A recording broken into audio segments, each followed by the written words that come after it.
suppose life is just a series of uncertainty. Some days are filled with laughter, love, friendship, hope, the kind of happiness that, although you know is just fleeting moments of joy, it gives you hope. Other days aren't filled with as much light. Some days it's hard to get out of bed. It's hard to muster up the energy to convince yourself to. You start declining calls from people who wonder about you. Nobody's seen you for a week.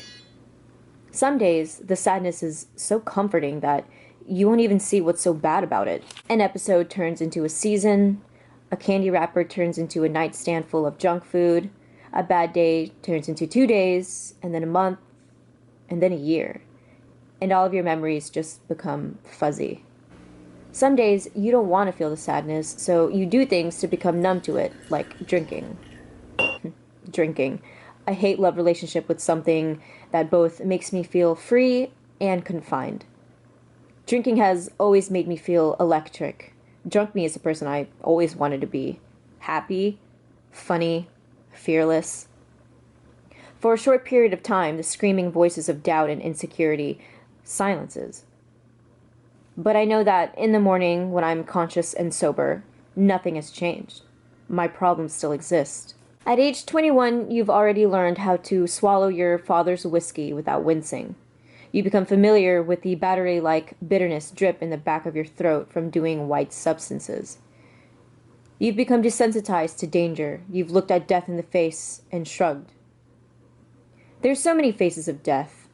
It's not just a loved one who never made it home. There's a death of self that you experience when you find no more joy in your life. The kind of emptiness that happens when you're in a room full of 100 people but still feel loneliness. You try so hard to enjoy the things that used to bring you purpose, but your heart fails you. I've been lucky enough to meet someone so loving and patient with me on difficult days like this. Someone who wants to take my hand and fight through the day with me. A loving family who constantly remind me a sense of consistency in an ever-changing world. Would you go to the forest? Friends who still believe in me when I can't. A support system that will never fail you. And it is through them that you find the courage to rediscover yourself and keep pushing.